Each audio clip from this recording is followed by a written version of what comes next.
Hello, everyone, and welcome to the 23rd episode of Don't Forget the Popcorn. In my greatest Westerns ever made video, I puzzled a lot of you with my selections. I got a lot of grief for leaving a few movies off, some I agreed with, some I didn't. But two I feel deserve some love were Tombstone and Shane. A couple weeks ago, I reviewed Tombstone, and this week I'll be reviewing Shane. I'll link the Western video and the Tombstone review in the description box below if you want to check it out. Guys, like and subscribe, and let's get into the review.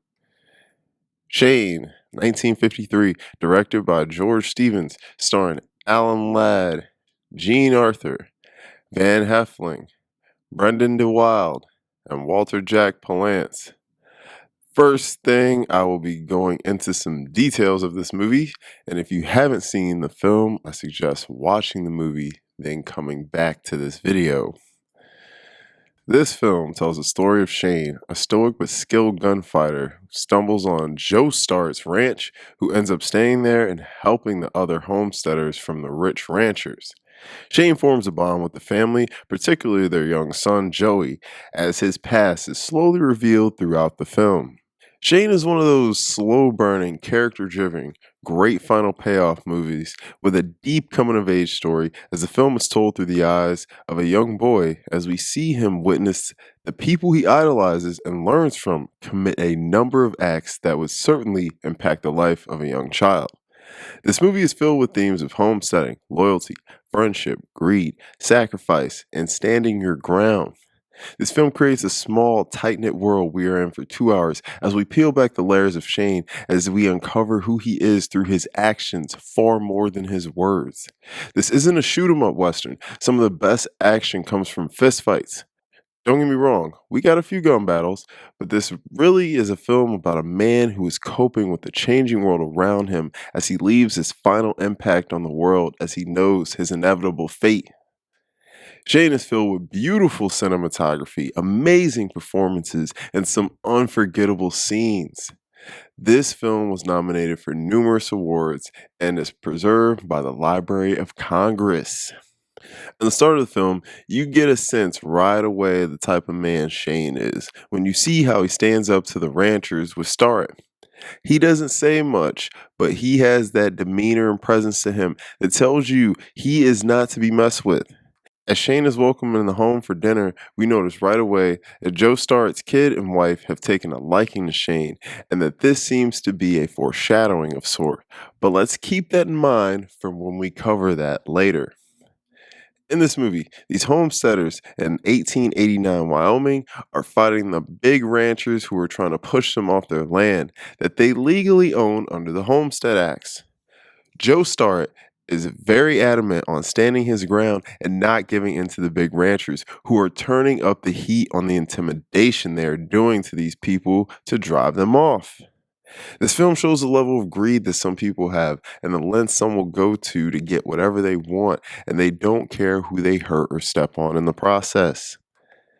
These homesteaders have made great lives for themselves and have built their own community of people they trust and depend on. These people have set the foundation and backbone of working American class, doing hard labor and depending only on their own will and rights along with friends and family for help. This film shows the life of a settler in a nice, relaxed mood as you see the gorgeous shots and life doing hard work while building connections with the people around you. Even though tensions are rising, things always feel fun and safe in the Starrett home as you spend time with Shane and the Starretts. This truly could be classified as a frontier western. Children can often invoke a feeling inside of you when you see things through the lens of a child. This film does that very well and is one of the strongest points in the film. The relationship, you see where Joey feels conflicted in his admiration for Shane as he feels he may care for him just as much as his father, or maybe even more, is something I think a lot of us can relate to. It's almost like the Uncle Jesse from Full House kind of thing. Shane is the cool uncle type who rides the Harley, so of course the young son thinks he's cooler than his dad who drives a minivan and makes an honest hard living. Joey learns a vast amount of lessons in this movie as we see most of this story from his point of view. Brandon DeWilde delivers a performance at first I was conflicted with. I thought Joey was a bit overbearing, but as I've grown with the film, I think he has the best performance in the movie.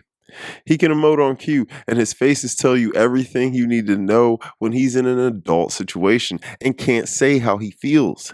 In the bar fight scene, when Shane gets his revenge on Chris Calloway, Joey's expressions while he's eating that candy cane tells you exactly what he's thinking. It basically screams it at you without saying a word.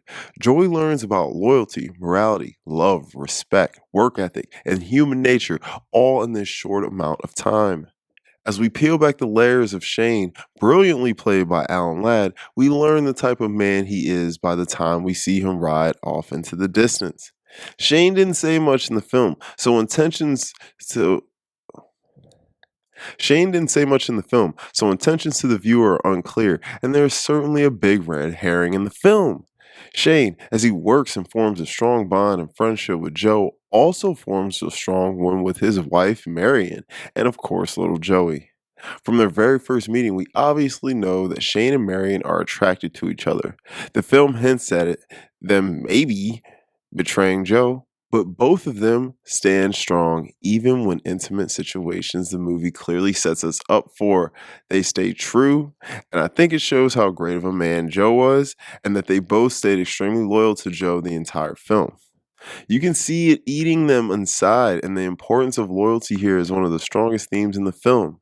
Shane is so loyal to Joe, he fights this man as he knocks him out in order to sacrifice his own life to save Joe's and his family's.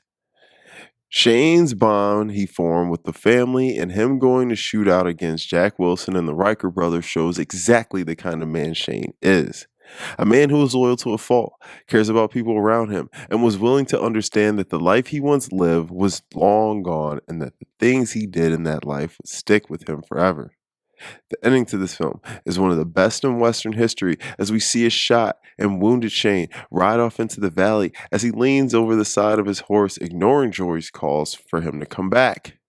This is highly debated ending on whether Shane lived or died. I think it goes a bit deeper than that.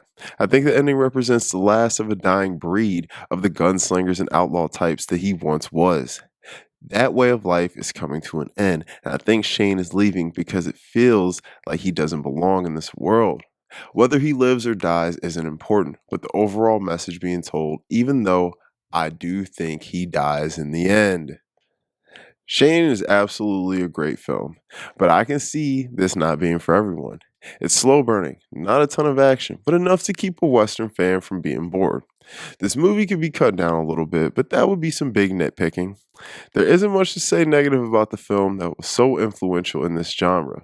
In 1953, this was a groundbreaking achievement in Westerns. This is a film you either take it as it is or leave it as it is. This movie could have made my honorable mentions easily. It's a groundbreaking achievement, but having said all that, it still wouldn't make my personal top 10. If I were making a best westerns for the average consumer, Shane would likely land somewhere around 8 or 9. It's a great movie, and that's the bottom line. So overall, I will give Shane an 8.9 out of 10. Thank you all for listening to my review. Let me know what you think of Shane in the comments below. Let me know if there's a film or a topic you want me to cover or review. Please like and subscribe. I'll see you next week, and don't forget the popcorn.